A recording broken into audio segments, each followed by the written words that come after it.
Graça e paz, queridos, amém? Minha igreja também está com saudade. Tem 3 domingos que eu não apareço lá. Fiquei de viagem ontem, estarei na igreja esse final de semana, já viajo semana que vem, depois vou para Israel. Este ano, creio que minha igreja me verá muito pouco. Mas também, graças a Deus, tenho discípulos excelentes. São quase 70 pastores naquela igreja, então não precisa fazer falta não. Minha apóstola, é uma alegria estar aqui. E se não fosse para o aniversário da senhora, com certeza não daria para a gente estar aqui, por causa justamente dessa rotina, dessa correria. E meus filhos me cobram também a ausência. É um prazer, acima de tudo, estar aqui para comemorar junto com a sua família, junto com a sua igreja, o seu aniversário. Mas o apóstolo me disse que hoje é uma noite para casais. E o objetivo é lutar pela família, guerreando pela família. E graças a Deus pela igreja, porque parece-nos que a única instituição que tem hoje lutado pelas famílias tem sido a igreja. E os inimigos que se levantam contra ela são muitos. Inclusive passamos anos nessa nação, onde os líderes dessa nação lutavam contra a família, contra a instituição família, há bem pouco tempo para... Eu acho isso uma aberração, me perdoe, independente da sua linha política. Eu acho um absurdo grosseiro, estúpido, e que ultrapassa as raias de uma religião.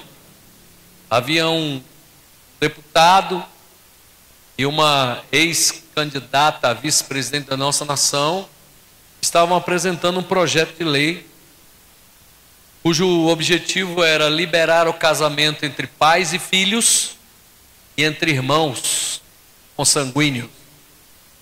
Quando a gente chega nesse nível, ter na nação um deputado, uma candidata a presidente que propõe isso, a gente diz assim: meu Deus do céu, o que ainda pode se perder?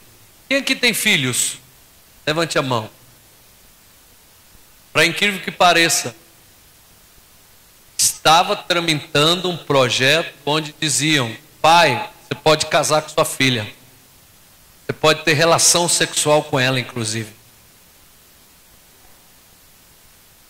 Você acredita que não se trata de Bolsonaro ou PT, se trata dessa mentalidade desgraçada, e graças a Deus estamos nos livrando dela, e que Deus dê muita sabedoria a este presidente que aí está, para que uma desgraça dessa nunca volte. Para você ter uma ideia, você sabia que no Brasil já existem catalogados mais de 30 gêneros? Você pensa que é só essa história do menino nascer e querer ser menina, e uma menina querer ser menino? Não. O Brasil já tem catalogado mais de 30 gêneros. Tem uma mulher querendo se casar com uma bicicleta. O grande amor da vida dela é uma bicicleta. Nos Estados Unidos, uma pessoa entrou na justiça para ter o direito de casar com a árvore. Quando você entra no Facebook da vida, e quase todo mundo tem um, a pessoa tem o direito de colocar o gênero lá, e tem mais de 30 gêneros. Pessoas que dizem que são cachorro, dizem que são cavalo, e por aí afora vai. Mas graças a Deus pela igreja, graças a Deus por esta igreja que tem um culto para a família. E eu quero nesta noite trazer uma palavra para você que tem por objetivo de dizer como recuperar minha família. Como recuperar aquilo que eu já perdi da minha família. Eu quero ler para você que se encontra em 1 Samuel capítulo 30, o texto que diz assim: sucedeu, pois, que chegando Davi e os seus homens ao terceiro dia a Ziclag, já os amalequitas tinham dado com ímpeto contra o sul e Ziclag, e esta ferida e queimado. Tinham levado cativas as mulheres que lá se achavam, porém a ninguém mataram, nem pequenos nem grandes, tão somente os levaram consigo e foram o seu caminho. Davi e os seus homens vieram à cidade e ei-la queimada, e suas mulheres, seus filhos e filhas eram levados cativos. Então Davi e o povo que se achava com ele ergueram a voz e choraram até não terem mais forças com que chorar. Também as duas mulheres de Davi foram levadas cativas, Ainoã, a Jezreelita, e Abigail, a viúva de Nabal, o carmelita. E Davi muito se angustiou, pois o povo falava de apedrejá-lo, porque todos estavam em amargura, cada um por causa de seus filhos e suas filhas. Porém Davi se reanimou no Senhor seu Deus. Disse Davi a Abiatar, o sacerdote, filho de Aimeleque: traz-me aqui a estola sacerdotal. E Abiatar a trouxe a Davi. Então consultou Davi ao Senhor, dizendo: perseguirei eu o bando, alcançá-lo-ei? Respondeu-lhe o Senhor: persegue-o, porque de fato o alcançarás e tudo libertarás. Partiu, pois, Davi, ele e os 600 homens que com ele se achavam, e chegaram ao ribeiro de Besor. Até aqui.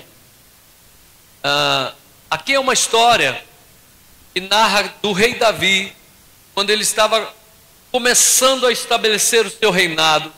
Ele tinha apenas, nesse momento, 600 guerreiros com ele, suas esposas e filhos, é claro, e eles começaram a edificar uma cidade chamada Ziclag. E Davi saiu para uma guerra. Davi se aliou a um exército filisteu, e esse exército estava se preparando para lutar contra Israel. E Davi se aliou a este grupo de soldados filisteus que iria lutar contra Israel. E lá nesse meio do caminho, os outros príncipes filisteus disseram: nós não queremos Davi aqui conosco, porque ele é hebreu, ele pode se voltar contra nós no meio da batalha. Mandou Davi voltar.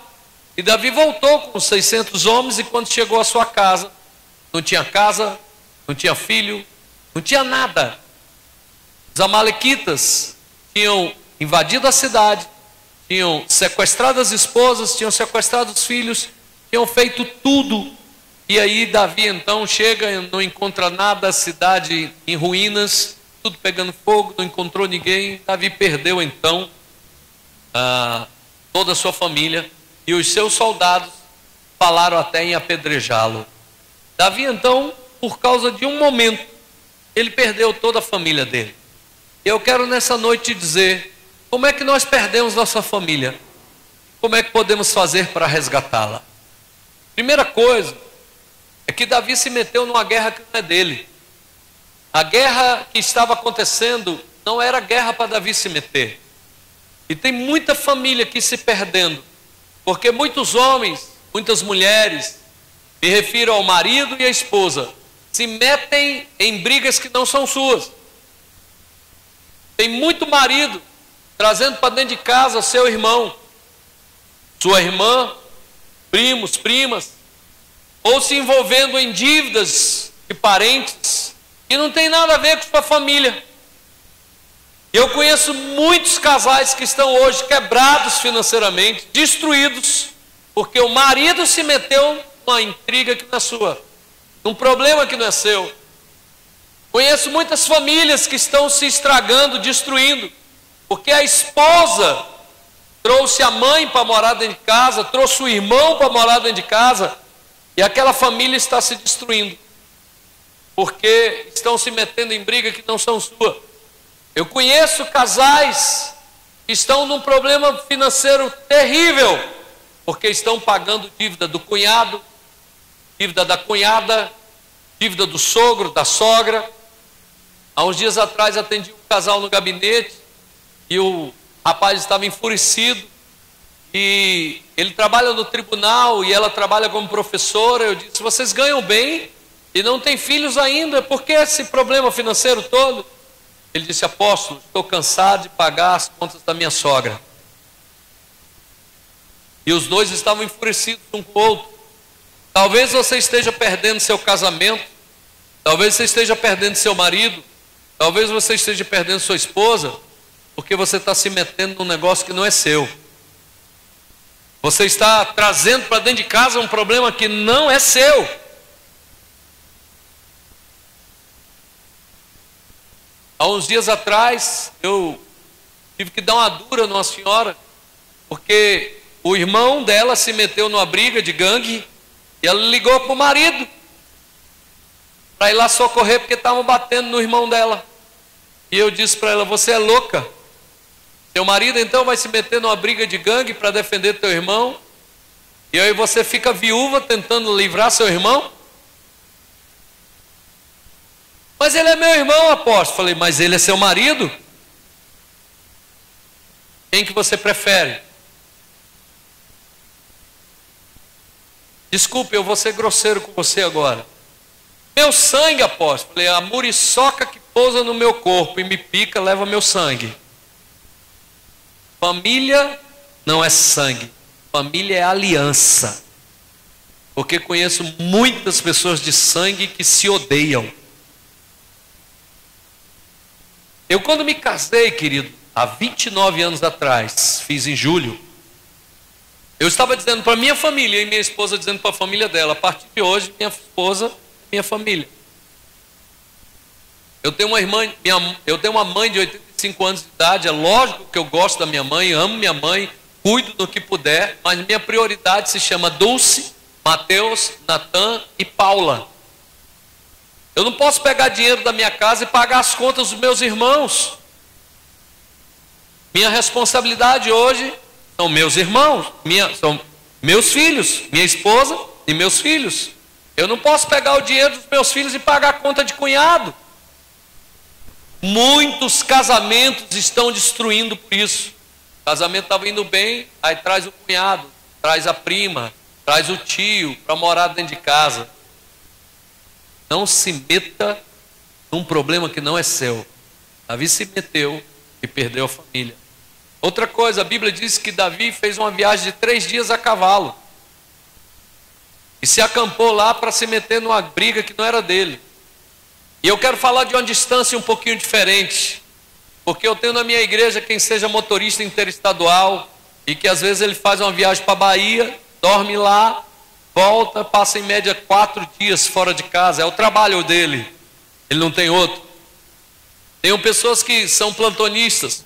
Mas eu estou me referindo hoje, eu quero me referir especificamente a uma distância que é aquela que hoje o marido fica na sala, a mulher na cozinha, o filho no quarto e ninguém se fala.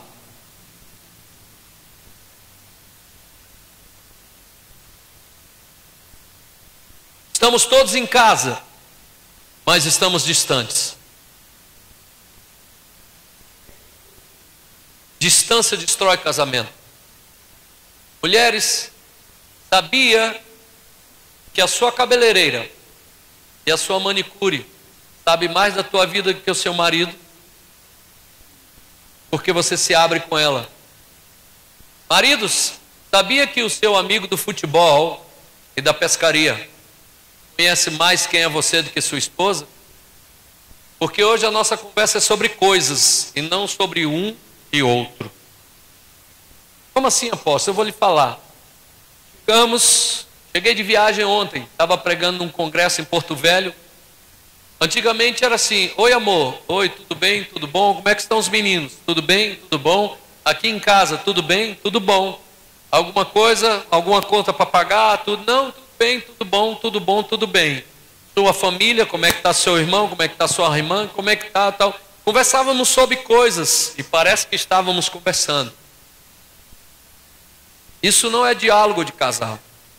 Diálogo de casal: amor, como está seu coração? Você está bem? Você está feliz? Está triste? E falta alguma coisa?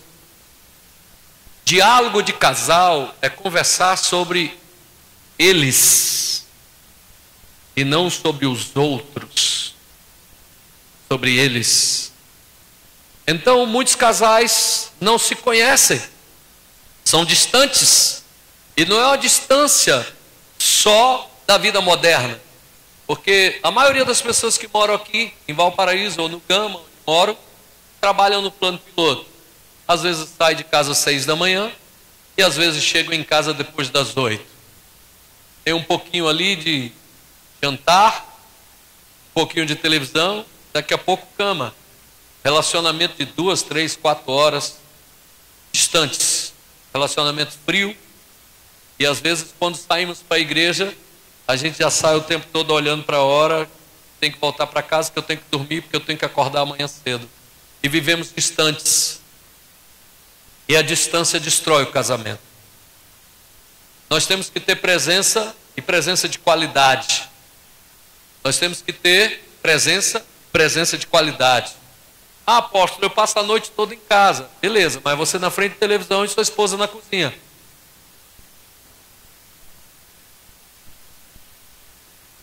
Ou você no celular e ela no celular. Cadê seu marido? Está aqui em casa. O que está fazendo? Vendo o jogo. Distância nos destrói. Davi também saiu e não deixou ninguém protegendo. Por isso que os inimigos chegaram e levaram toda a família dele. A maioria de nós hoje não pensamos nesse nível de proteção, zelo, que cuidado. Me refiro à esposa, a filhos. A mentalidade moderna tenta nos deixar distantes dos nossos filhos, dizendo que a gente não pode invadir a privacidade dos nossos filhos. Eu não estou nem aí para o que essa psicologia moderna pensa, mas eu olho a bolsa dos meus filhos, minha esposa olha a bolsa, eu olho os celulares dos meus filhos, porque o que a gente mais encontra hoje é pai que não sabe com quem seus filhos se envolvem, não sabe nem que tem droga dentro da mochila dele, não sabe nem que o filho é ladrão e só descobre quando ele está preso.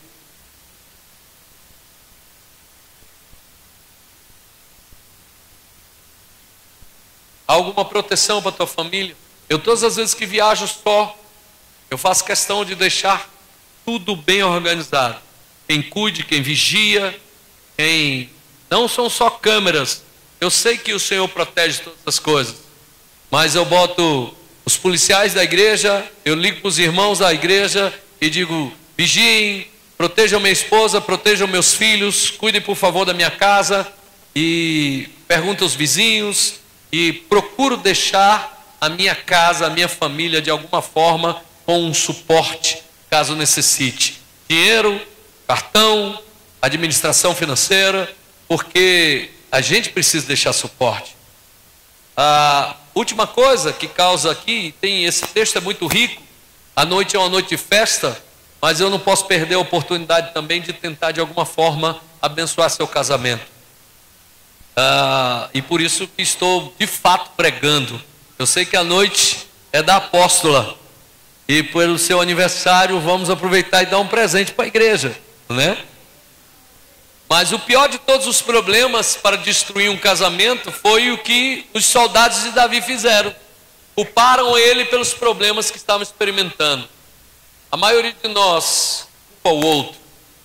Eu estava mesmo pregando fora e conversando com um casal de pastores onde eu estava pregando. Ela falando, meu apóstolo, e aí? O que é que a gente faz quando o nosso cônjuge não quer mudar? E eu sei, que acostumado a atender casais, que quando eu estou com um casal e a mulher está falando isso, ela está dando uma cutucada no marido, né? Ou vice-versa. E uma das coisas mais estranhas, que talvez você vai ouvir, eu queria que você prestasse atenção. Você não consegue e não conseguirá nunca mudar seu cônjuge. Mulher, você não consegue mudar seu marido. Homem, você não consegue mudar sua esposa. Só Deus muda uma pessoa. Apóstolo, então como é que eu faço? Mude você. E você mudando, ele vai mudar. Deixa eu te dar um exemplo. Havia um casal que haviam perdido o emprego. E eu mandava a igreja todos os meses dar para eles uma cesta básica, bem caprichada. E qual foi a surpresa dessa mulher super honesta? Ela um dia, depois de 4 meses, mandando cestas para lá todos os dias, essa irmã foi lá em casa e disse assim, pastor, não mande mais cesta básica lá para casa. Eu falei, por que, filha? Meu marido sabe que todos os meses tem comida, então ele não sai para procurar emprego. Eu já disse para ele que a igreja não vai mandar mais nada. E ele fica o dia inteiro na frente da televisão porque ele sabe que comida vai ter. Eu fiquei assustado com a honestidade dela. Falei, amém, irmã. Deu uma semana, ela disse, aposto meu marido arrumou um emprego. Sabe você, mulher, que fica dizendo assim, meu marido é mole, ele não faz nada, está desempregado já há meses e eu fico trabalhando igual uma louca. Experimenta deixar tudo explodir para ver se ele não acorda. Porque nós estamos sempre culpando alguém pela mazela da vida que vivemos. Mas na verdade, a escolha é sempre nossa. Você é o único responsável por viver o que você está vivendo. Ninguém é culpado. Esses homens acompanharam Davi porque quiseram acompanhar. Ninguém é culpado pela péssima qualidade de vida ou pela excelente qualidade de vida que você tem. Eu tenho a obrigação de pedir perdão. Eu tenho a obrigação de me ajustar com ela, minha esposa comigo. E eu diria a você, mulher, mais do que um homem que ganha bem, deseje um homem de Deus na sua vida. Porque muitas vezes, brigado com minha esposa, cheio de razão, que eu achava que tinha, eu ia orar e Deus falava para mim, você está errado, vai lá pedir perdão a ela. Agora, de repente, você é casado com um homem que tem até posses, mas não tem Deus, ele nunca voltará de um caminho em que ele decide estar certo. Você, varão, melhor do que uma mulher que tenha dinheiro, é melhor que você tenha uma mulher que tenha Jesus. Porque ela saberá dizer não na hora do pecado, na hora do engano.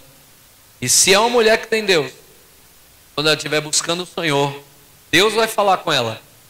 E ela será para você aquilo que o apóstolo acabou de ler em Provérbios capítulo 30.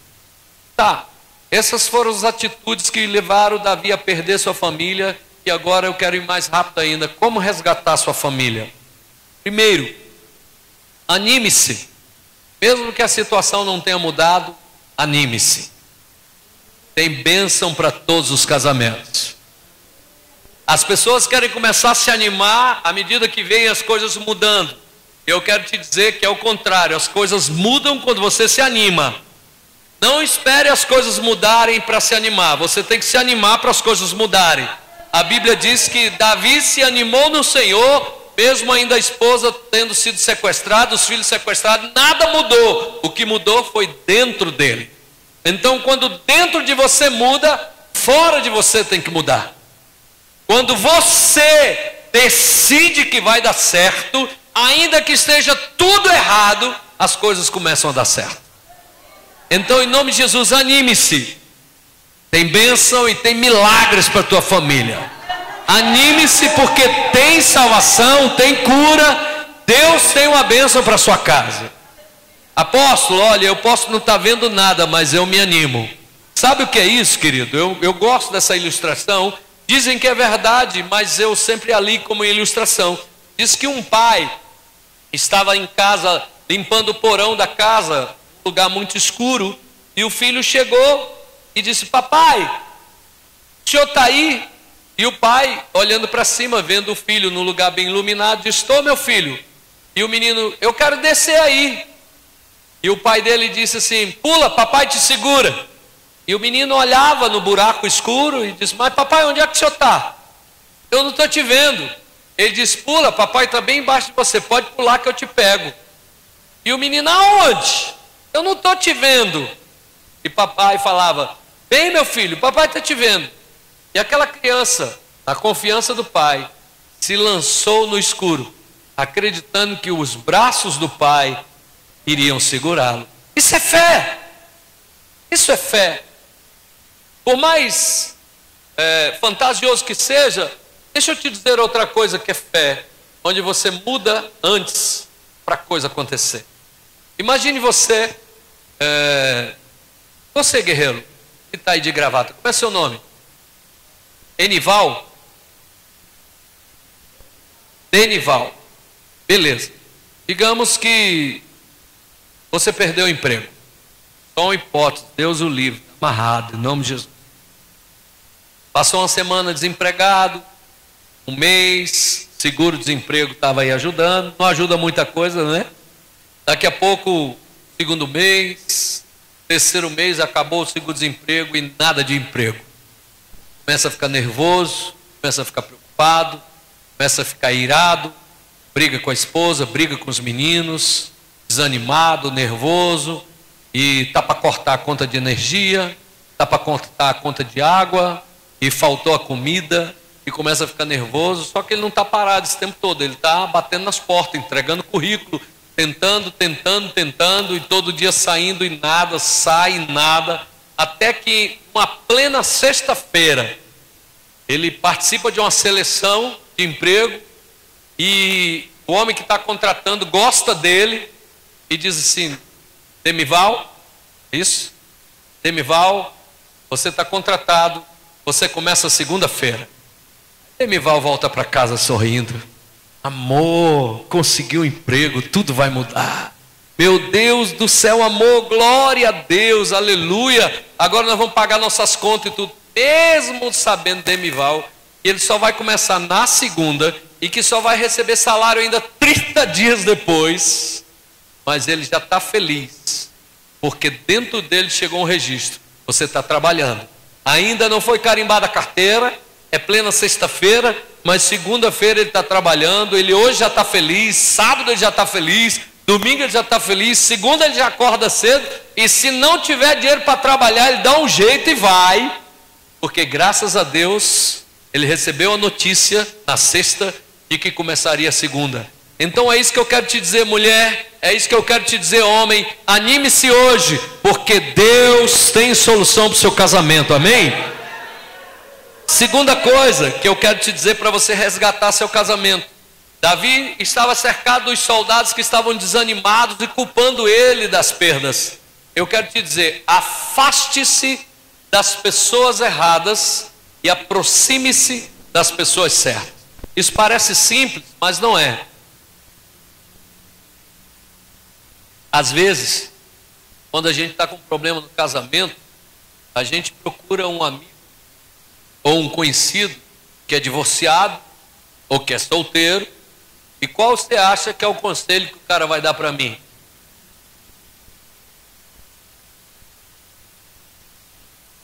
O Neymar, apesar de todos os problemas dele, o Neymar é um excelente atleta. É indiscutível.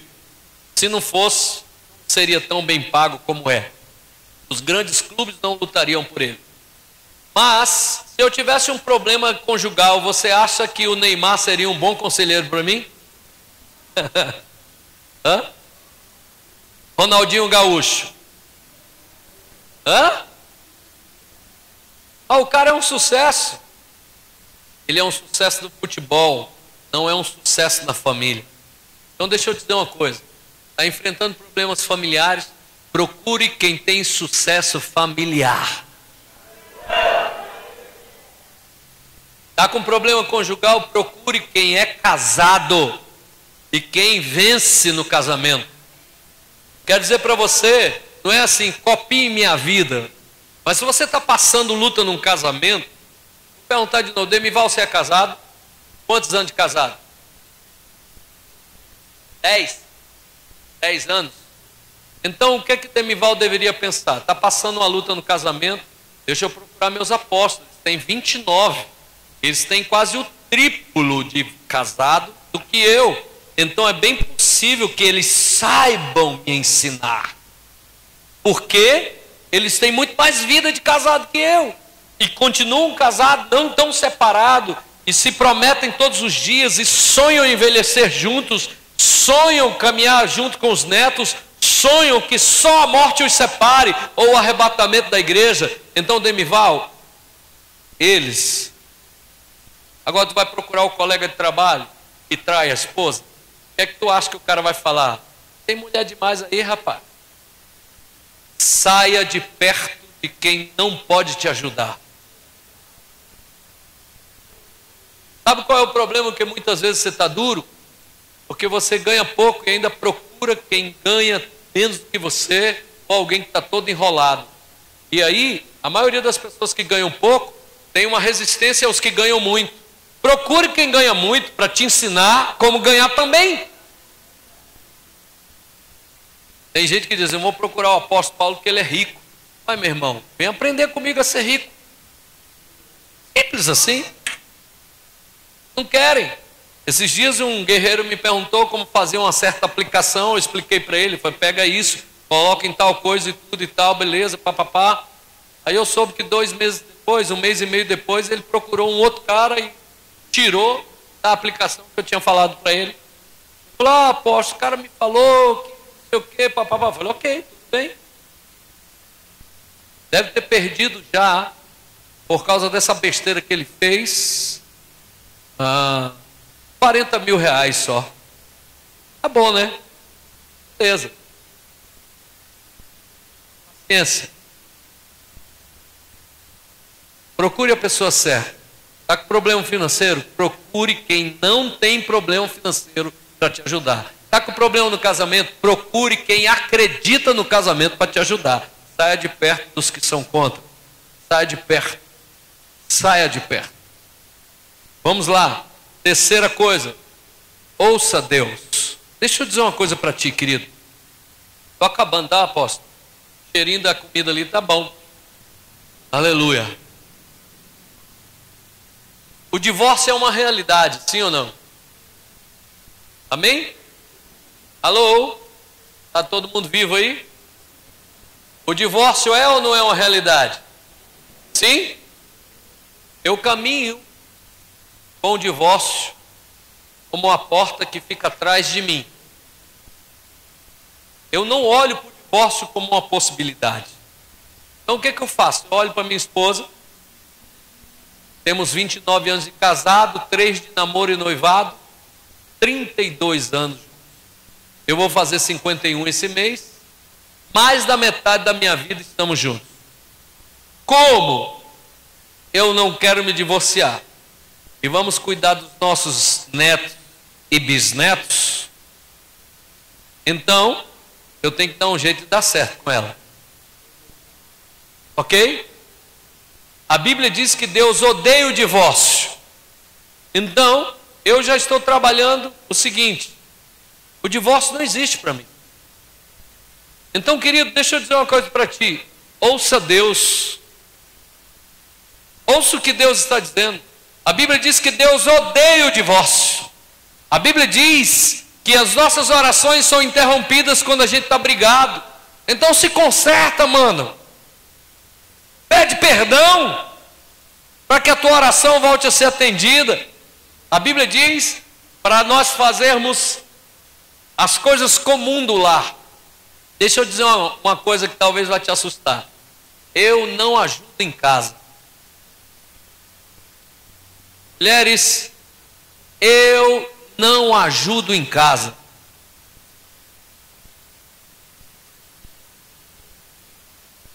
Porque o trabalho não é da minha esposa, é nosso. Então ela não precisa da minha ajuda, eu tenho que trabalhar também. Eu ajudo naquilo que não é meu. Eu ajudo a empurrar carro. Eu ajudo a, sei lá, carregar uma caixa. Mas na minha casa eu não ajudo minha esposa. Na minha casa eu faço, porque a casa também é minha. Eu já fiz um teste, irmão. Eu odeio lavar louça. E já lavei e não caiu os dedos, irmão. Estão tudo aqui ainda. E todo mundo aqui é casado. E depois de lavar a louça de noite, eu fui lá pro Rally Rola. E não é que o negócio funcionou? Eu já varri minha casa e não deixei de ser homem. Depois que eu varri a casa de noite, continuou, foi show de bola, não foi, mulher? Então eu não ajudo minha esposa, a casa é minha também. Alô? Ouça Deus, que é melhor do que ouvir as pessoas aí de fora. Quarta coisa, pague o preço. Está com casamento em crise, paga o preço. Ora, jejue. Minha esposa paga o preço pelo meu casamento, pelo nosso casamento. Eu pago o preço pelo nosso casamento. Minha esposa jejua, minha esposa busca. Minha esposa vai atrás de gente que nos aconselhe. Eu também. Nós pagamos o preço pelo nosso casamento. E mude sua rotina. Davi teve que mudar a rotina dele para resgatar a sua família. Davi mudou todo o sistema. E eu queria lhe dizer, meu irmão, mude sua rotina. Eu vou fazer uma pergunta. E varões, cuidado com as costelas aí, que pode ser que você ganhe uma cotovelada agora. Qual foi a última vez que você foi ao cinema com sua esposa? Ou eu devo mudar? Você já foi para o cinema alguma vez com a sua esposa? Qual foi a última vez que você fez um negócio só você e ela? Só os dois. E saíram só os dois. E foram bater perna só os dois. Quebre a rotina. Mude a rotina. Eu me lembro que quando a gente casou no início, a gente muito duro, quebrado. Falei, amor, vamos almoçar fora? Bora. Eu botei uma churrasqueirinha no quintal de casa. Comprei umas asas de frango e fomos comer fora. A gente já vitrinou muitas vezes, já bateu perna juntos muitas vezes, mesmo sem dinheiro, só para estarmos juntos. Já viajei com ela, desempregado, os dois. E por último, ataque o inimigo, não ataque sua família. Eu durante muito tempo acusei minha esposa de ser minha inimiga. Mas o inimigo do meu casamento é o diabo. O inimigo do meu casamento às vezes é o programa que eu assisto na televisão. O inimigo do meu casamento é às vezes os valores que tentam colocar dentro de mim. Minha esposa não é minha inimiga. Meus filhos não são meu inimigo. Seu marido não é seu inimigo, mulher. Ataque os inimigos da sua família. Não ataque sua família. Filhos são bênção. Casamento é bênção. E Deus tem bênção para os nossos casamentos. Então lute pelo seu, porque vamos viver lutando pelo nosso. Todos os dias, não é, minha apóstola? Tem gente que pensa às vezes que a gente flutua dentro da nossa casa, que a gente é anjo, tem asa, né? A gente paga o preço para ser casado, é ou não é, minha apóstola? E aí, Julião? A gente paga o preço. Minha esposa paga o preço, eu pago o preço. A gente paga o preço para ser casado. Pague o preço também. Amém? Vamos ficar de pé? Em nome de Jesus.